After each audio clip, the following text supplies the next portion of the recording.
ہے سورہ نور میں سورہ نمبر 24 آیت نمبر 45 میں، ہم نے ہر جانور کو پانی سے بنایا۔ قرآن مجید میں لکھا ہے سورہ فرقان میں سورہ نمبر 25 آیت نمبر 54 میں، ہم نے ہر انسان کو پانی سے بنایا ہے۔ اب ہم ذکر کریں گے علم نباتات کا۔ نباتات کے معنی ہے باٹنی۔ ہمیں پہلے یہ نہیں پتا تھا کہ پیڑ پودے میں بھی جنس ہے، مؤنث اور مذکر۔ یہ حال ہی میں جب سائنس ترقی کیا، ہمیں پتا چلا کہ پیڑ پودے میں بھی مذکر اور مؤنث ہے، جنس ہے۔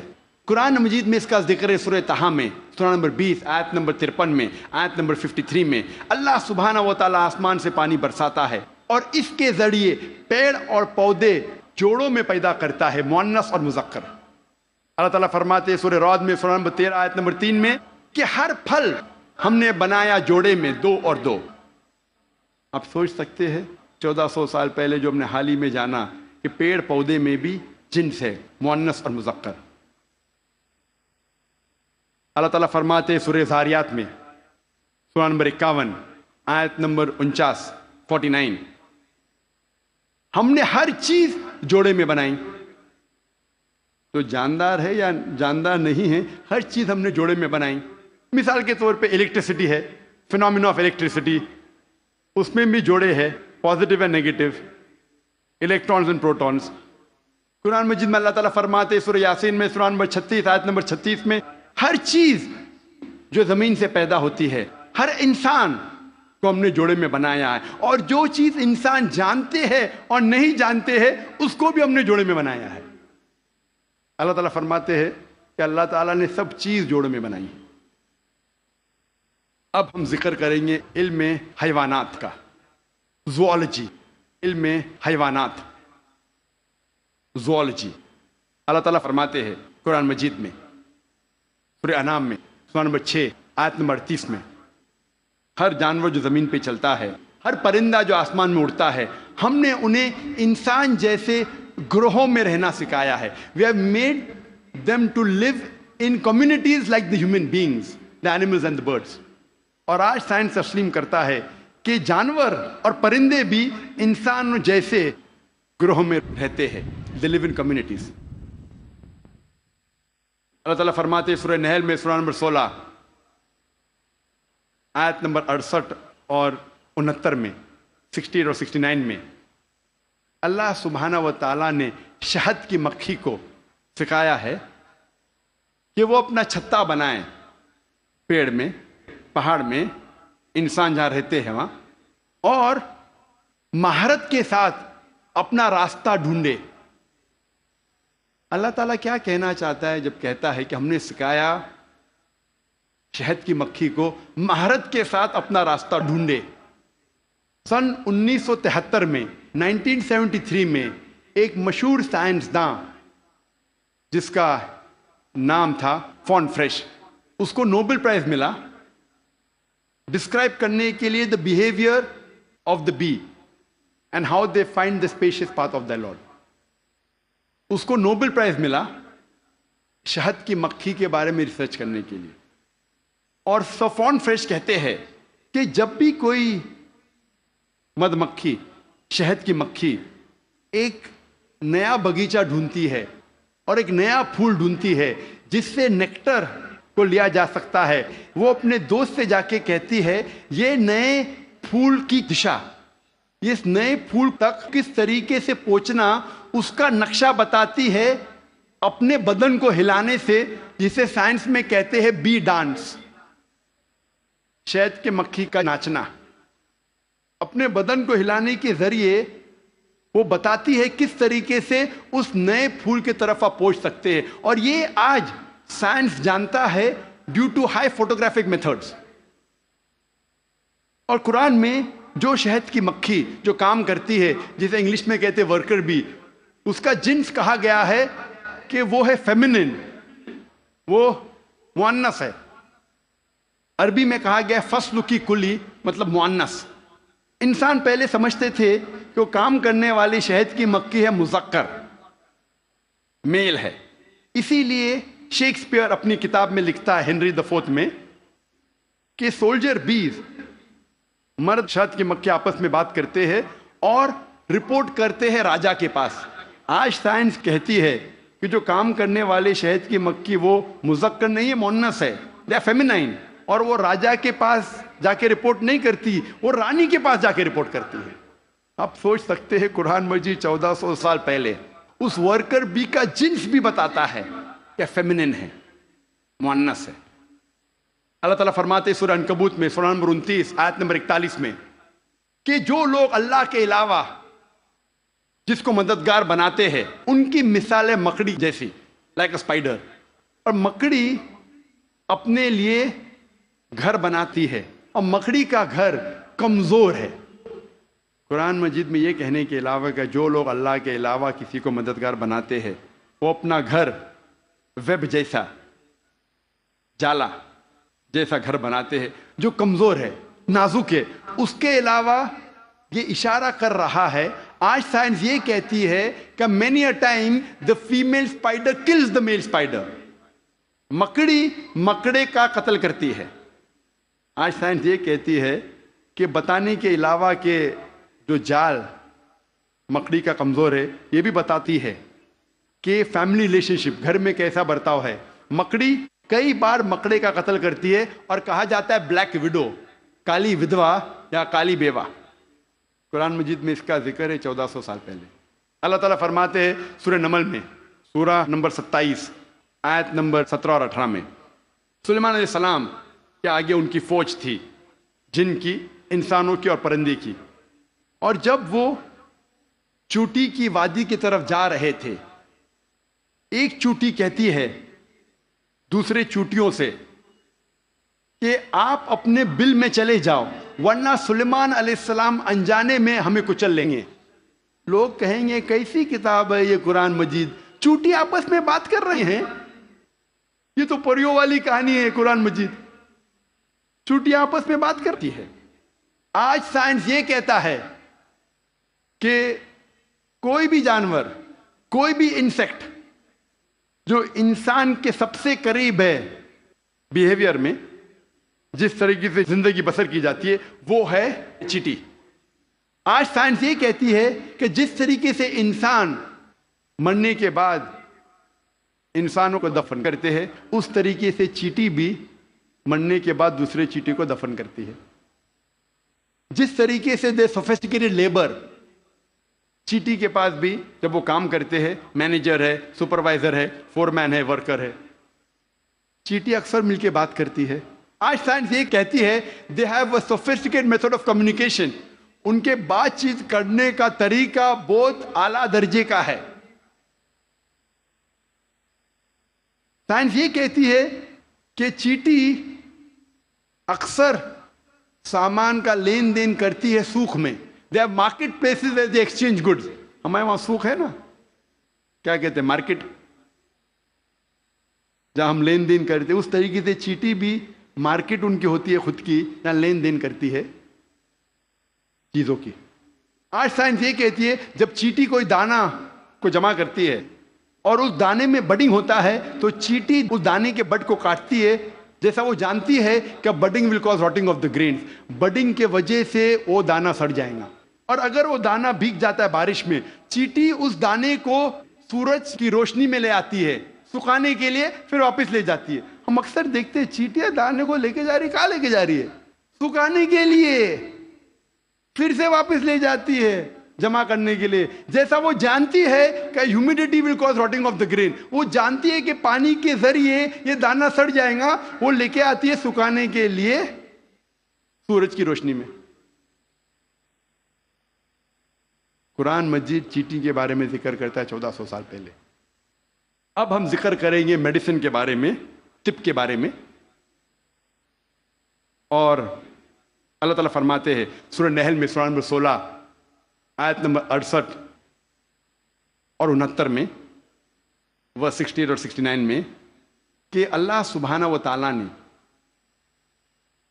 آپ کو پینے کی چیز دیے جو شہد کی مکھی کے بدن سے نکلتا ہے، جس میں انسانوں کے لیے شفا ہے.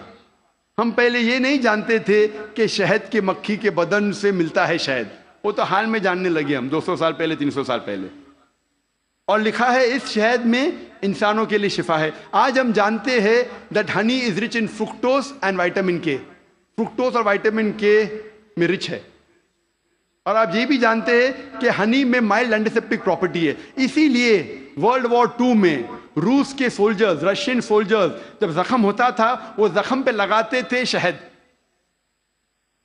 اور شہد کے ذریعے زخم اچھا ہوتا تھا وداؤٹ لیونگ اینی اسکار ٹیشو. اور کیونکہ شہد میں ڈینسٹی ہے، گاڑھا ہے، اس کے وجہ سے بیکٹیریا اور فنگس اس زخم میں نہیں اگتا تھا. اور اگر کوئی آدمی کو الرجی ہے کوئی جھاڑ یا پودے سے، اس پودے اور جھاڑ سے بنا ہوا شہد اس انسان کو دیں گے تو وہ انسان کو اس الرجی سے ریزسٹنٹ ڈیولپ ہوگا. اب ہم ذکر کریں گے فزیولوجی کے بارے میں. قرآن مجید 600 سال نازل ہونے کے بعد ابن نفیس نے ہمیں بتایا بلڈ سرکولیشن کے بارے میں، کس طریقے سے خون رگوں میں دوڑتا ہے. 400 سال ابن نفیس کے بعد ولیم ہاروی نے دنیا میں مشہور کیا. ہم ہمارے اسکول میں ولیم ہاروی کے بارے میں پڑھتے ہیں. ولیم ہاروی نے ہمیں بلڈ سرکولیشن سکھایا.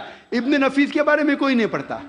ابن نفیس نے ولیم ہاروی کے 400 سال پہلے ذکر کیا بلڈ سرکولیشن کے بارے میں، اور اس کے 600 سال پہلے قرآن میں اس کا ذکر ہے. مختصر سا میں کہوں گا، مختصر سا، انسان جب کھانا کھاتا ہے جاتا ہے پیٹ میں، پیٹ کے بعد جاتا ہے اتڑیاں میں، اتڑیاں میں سے جو فوڈ سبسٹنس ہے وہ جاتا ہے خون میں. Many a time via the complex media of liver, اور خون کے ذریعے جسم کے کئی بھاگوں میں جاتا ہے، کئی اعضاء میں جاتا ہے. Goes to various organs including mammary glands. وہ کئی اعضاء میں جاتا ہے اور جاتا ہے چھاتی میں بھی، پستان میں بھی، جس سے ملتا ہے دودھ.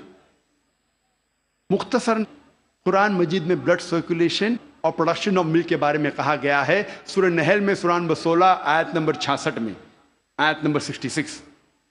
اللہ تعالیٰ فرماتے ہیں کہ میشور میں، کیٹل میں، بھیڑ بکری گائے بیل، ان میں آپ کے لیے نشانی ہے، اور ان کے بدن میں سے آپ کو ملتا ہے پینے کے لیے دودھ جو آتا ہے انٹسٹائن کے کانسٹیٹوئنٹس اور خون کے درمیان سے، جو آپ کے لیے اچھی چیز ہے. اس کا ذکر ہے سورہ مومنون میں، سورہ نمبر 23 آیت نمبر 21 میں، کہ کیٹل میں آپ کے لیے ایک نشانی ہے، ان کے بدن سے آپ کو ملتا ہے دودھ، اور ان میں بہت سے فائدے ہیں، اس کا گوشت آپ کھا سکتے ہیں. قرآن مجید میں production of milk and blood circulation کے بارے میں ذکر ہے ان اے نٹ شیل 1400 سال پہلے. اب ہم ذکر کریں گے ایمبریولوجی کے بارے میں. ایمبریولوجی سائنس کا وہ بھاگ ہے جو خصوصاً جب ماں کے رحم میں بچہ پیدا ہوتا ہے اور کس طریقے سے شروع ہو کے بڑھتا ہے، 9 مہینے تک تقریباً ماں کے رحم میں رہتا ہے، اس کے سٹڈی کو کہتے ہیں انگریزی میں ایمبریولوجی. ماں کے رحم میں جو بچہ پیدا ہوتا ہے، آہستہ آہستہ بڑھتا ہے، اس کے سٹڈی کو انگریزی میں کہتے ہیں ایمبریولوجی. کئی عربوں نے جتنے بھی قرآن مجید کی آیتیں ہیں جو ایمبریولوجی کے بارے میں ذکر کرتی ہے اور حدیث ہے، اس کو اکٹھا کیا اور قرآن مجید کی آیت کے اوپر عمل کیا. سورہ نحل سورہ 16 آیت نمبر 43 اور سورہ انبیاء سورہ نمبر 21 آیت نمبر 7 میں اللہ تعالیٰ فرماتے فَاسْأَلُوا أَهْلَ الذِّكْرِ إِن كُنتُمْ لَا تَعْلَمُونَ. اگر آپ نہیں جانتے تو اس کے پاس جائیے جو ماہر ہے، اس سے پوچھئے جو ماہر ہے، چاہے وہ مسلم یا غیر مسلم ہو. اگر آپ نہیں جانتے تو اس سے پوچھئے قرآن کے بارے میں جو اس فن کا ماہر ہے. تو کئی عربوں نے ساری آیتیں اور حدیث سے جو ایمبریولوجی کے بارے میں ذکر کرتے اور لے گئے تقریباً 30 سال پہلے، 1980 کے پہلے، ان 1970s، 30-40 سال پہلے، اور لے گئے پروفیسر کیتھ مور کے پاس. وہ مسلمان نہیں تھا. پروفیسر کیتھ مور اس وقت سارے دنیا کا سب سے بہترین ماہر تھا ایمبریولوجی میں. وہ ڈپارٹمنٹ آف اناٹومی کا ہیڈ تھا in university of Toronto Canada میں. پروفیسر کیتھ مور کو ساری آیتوں اور حدیث کا ترجمہ پیش کیے اور کہا اس کے بارے میں آپ کو کیا کہنا ہے. تو پروفیسر کیتھ مور نے کہا کہ اکثر جو قرآن مجید اور حدیث میں ایمبریولوجی کے بارے میں لکھا ہے وہ 100% صحیح ہے، لیکن کچھ آیتوں کے بارے میں نہیں کہہ سکتا ہوں کہ صحیح ہے. میں یہ بھی نہیں کہہ سکتا ہوں کہ غلط ہے، کیونکہ میں خود بھی نہیں جانتا ہوں. اور دو ایسے آیت تھے جو پہلے دو آیت جو نازل کی گئے تھے، سورہ اقرا، سورہ علق، سورہ نمبر 96 آیت نمبر 1 اور 2، جہاں اللہ تعالیٰ فرماتے اقرا بسم ربک الذی خلق خلق الانسان من علق، پڑھو اس کے نام سے جو خالق ہے، جس نے انسانوں کو بنایا ہے علقہ سے، خون کے لوتھڑے سے، جونک سے، لیچ لائک سبسٹنس سے۔ پروفیسر کیت مور نے کہا میں نہیں جانتا ہوں کہ ایمبریو جب بچہ پہلے سٹیج میں ہوتا ہے، مرحلے میں ہوتا ہے، وہ جونک جیسا لگتا ہے۔ تو پروفیسر کیت مور اپنے لیبارٹری میں گئے اور پاورفل مائکروسکوپ کے اندر دیکھا اور ایک جونک کی تصویر لی اور اسے کمپیئر کیا، اور وہ حیران ہو گئے یکسانیت پہ۔ اور اس کے بعد جب انہیں 80 سوالات پوچھے گئے ایمبریولوجی کے بارے میں جو قرآن اور حدیث میں ذکر آتا ہے، تو پروفیسر کیت مور نے کہا اگر آپ مجھے یہ 30 سال پہلے پوچھتے تو 50% سے زیادہ میں جواب نہیں دے سکتا تھا، کیونکہ embryology is a new branch which ہے developed in the field of medicine, وہ نئی برانچ ہے میڈیسن کی۔ اور پروفیسر کیت مور نے کہا کہ یہ کتاب قرآن مجید کوئی انسان لکھ ہی نہیں سکتا، اور مجھے کوئی شک نہیں ہے کہ یہ قرآن مجید خدا کی طرف سے ہے اور محمد صلی اللہ علیہ وسلم اس خدا کے پیغمبر ہے۔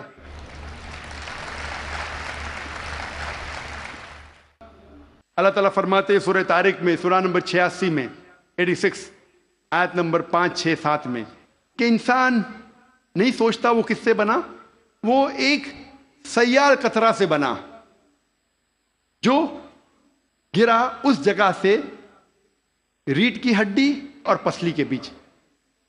اللہ تعالیٰ کیا کہنا چاہتے جب کہا کہ انسان بنا ایک سیال قطرے سے جو گرا ریڑھ کی ہڈی اور پسلی کے بیچ؟ آج سائنس ترقی کرنے کے بعد میں پتہ لگتا ہے کہ جو جنسی اعضا ہے، جینائٹل آرگنز ہیومن بینگز میں، وہ ایمبریونک ایج میں جب ماں کے رحم میں جب بچہ رہتا ہے وہ وجود میں آتا ہے اس جگہ جس جگہ گردہ ہے، جس جگہ کڈنی ہے، space between the spinal card and the 11th and 12th rib، اس جگہ ریڑھ کی ہڈی اور 11ویں اور 12ویں پسلی کے بیچ۔ جنسی اعضا ٹیسٹیکلز اور اووری وہاں سے وجود میں آتے ہیں، اس کے بعد وہ ڈسینڈ، وہ نیچے اترتے ہیں، عورت میں پیلوس تک، آدمی میں through the inguinal canal into the scrotum. لیکن نیچے آنے کے بعد یہ جنسی اعضا جب انسان بڑا بھی ہو جاتا ہے، ماں کے پیٹ کے باہر نکلتا ہے، پھر بھی نیچے اترنے کے باوجود ان کے خون کا سپلائی اور نرو سپلائی اسی جگہ سے آتا ہے جہاں گردہ موجود ہے، اور لمفیٹک ڈرینیج اسی جگہ جاتا ہے جہاں گردہ موجود ہے، ریڑھ کی ہڈی اور 11ویں اور 12ویں پسلی کے بیچ۔ قرآن مجید میں اللہ تعالیٰ فرماتے سورہ حج میں سورہ نمبر 22 آیت نمبر 5 اور سورہ مومنون میں سورہ نمبر 23 آیت نمبر 13 میں کہ ہم نے انسان کو نطفہ سے بنایا ہے۔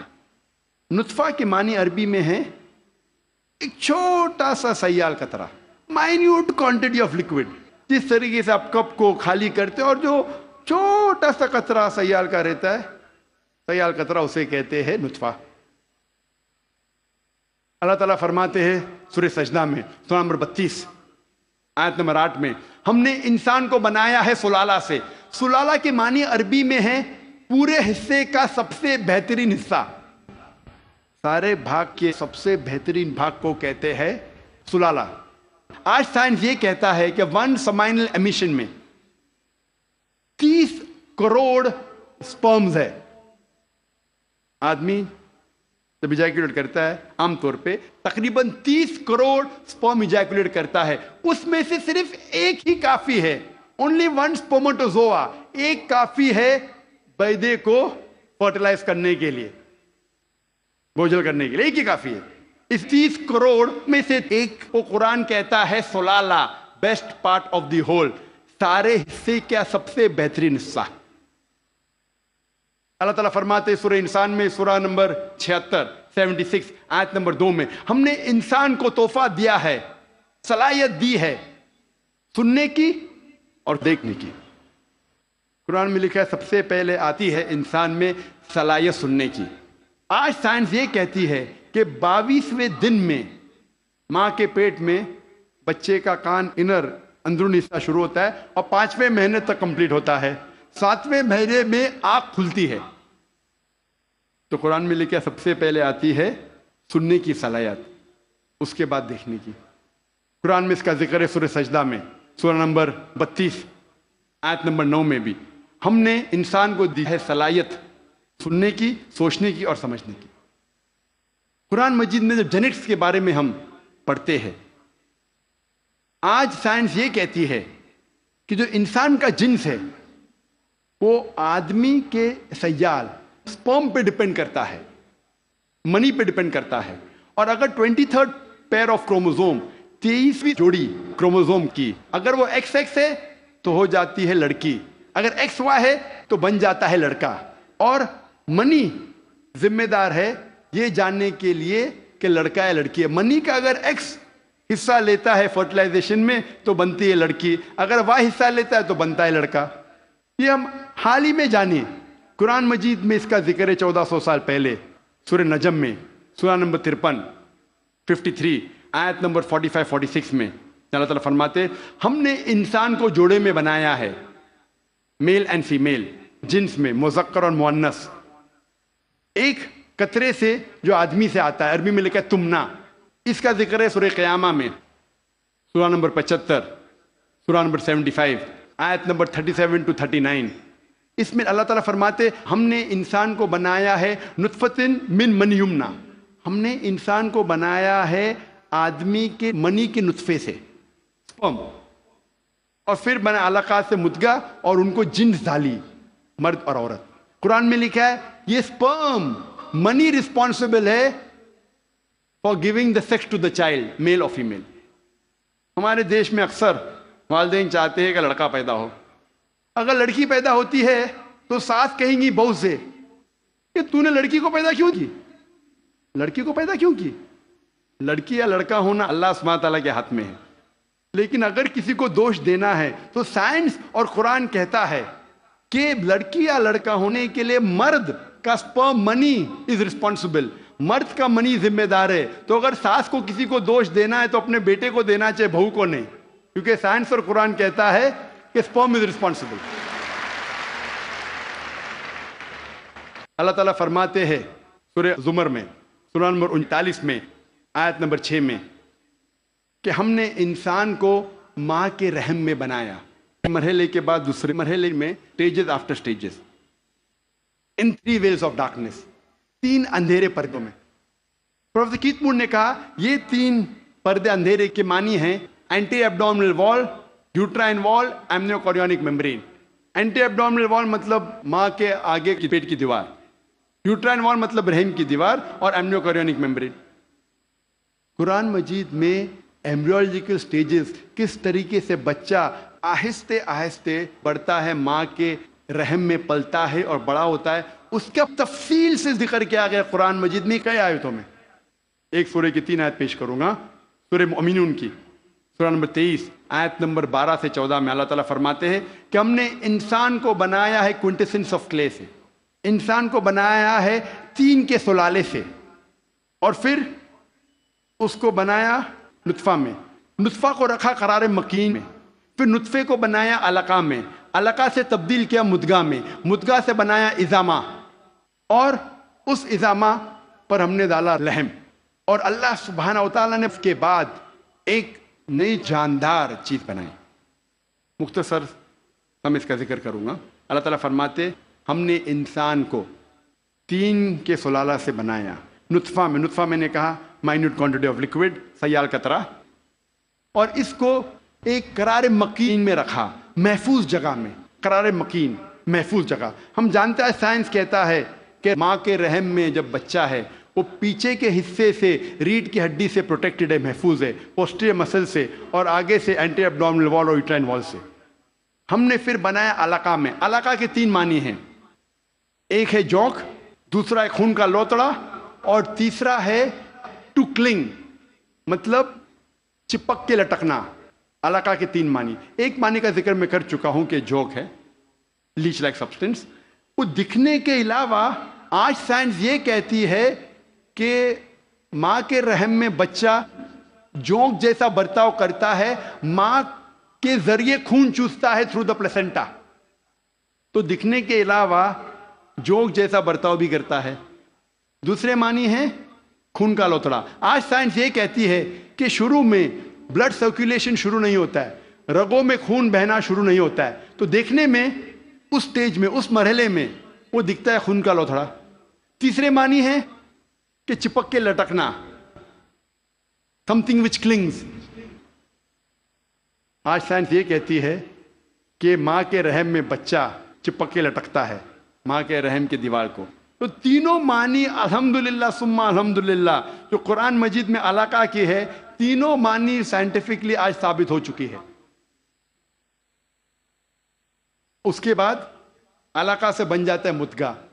مدغہ کے معنی چبائی ہوئی چیز، اچوڈ لائک لمپ۔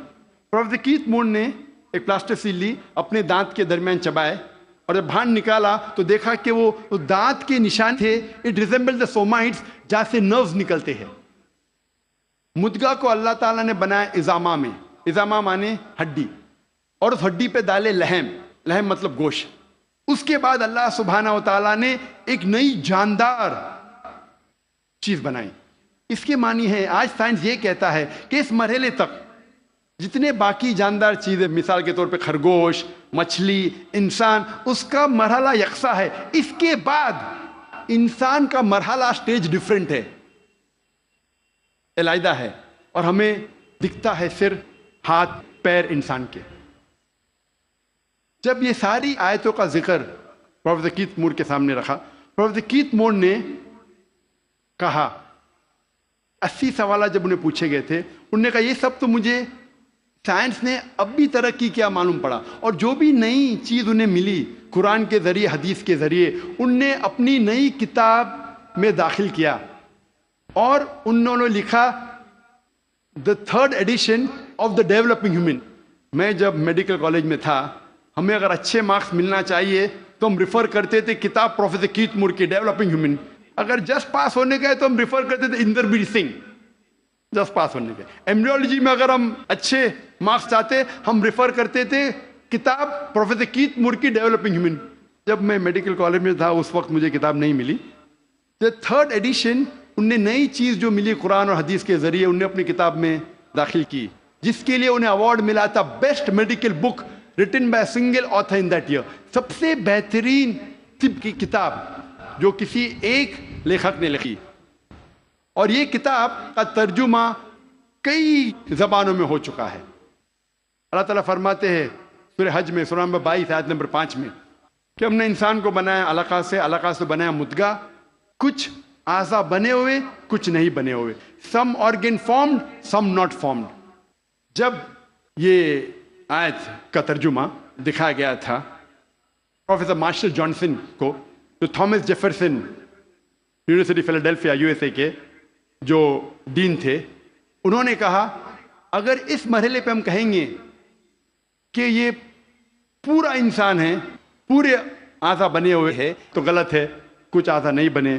اگر ہم کہیں گے یہ پورا انسان نہیں ہے تو یہ غلط ہے کہ کچھ اعضا بنے ہیں۔ تو قرآن مجید میں جو تفصیل سے ذکر آتا ہے کہ some organ formed, some not formed, اس سے بہترین ڈسکرپشن کوئی میڈیکل کتاب میں آپ کو نہیں ملے گی۔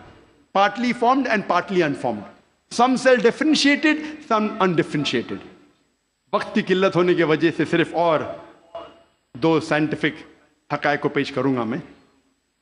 اللہ تعالیٰ فرماتے سورہ قیامہ میں، سورہ نمبر 75، سورہ نمبر 75 آیت نمبر 3 اور 4 میں، انکار کرنے والے جب کہیں گے اللہ سبحانہ و تعالیٰ آخرت کے دن میں ہماری ہڈیوں کو کیسے جوڑے گا؟ ہم جانتے ہیں مرنے کے بعد دفن ہو جاتے، ہڈیاں مٹی میں مل جاتی ہے، ڈسنٹیگریٹ ہوتی ہے، تو اللہ تعالیٰ آخرت میں ہماری ہڈیوں کو کیسا اکٹھا کرے گا، کیسے ہمیں پہچانے گا؟ اللہ تعالیٰ کہتا ہے کہ ان سے کہو کہ اللہ سبحانہ و تعالیٰ صرف ہڈیوں کو اکٹھا نہیں کر سکتا، لیکن آپ کی انگلیوں کے پور پور کو پھر سے بنا سکتا ہے۔ اللہ تعالیٰ کیا کہنا چاہتے ہیں کہ ہڈیوں کو صرف اکٹھا نہیں کر سکتا، لیکن آپ کی انگلیوں کے پور پور کو پھر سے اکٹھا کر سکتا ہے۔ سن 1880 میں سر فرانسس گولڈ نے ایجاد کیا فنگر پرنٹنگ میتھڈ، اور کہا کہ کروڑوں لوگوں کے درمیان 2 لوگ میں یکساں فنگر پرنٹس نہیں ہیں، اور آج ہم فنگر پرنٹنگ میتھڈ استعمال کرتے ہیں مجرم کو پکڑنے کے لیے۔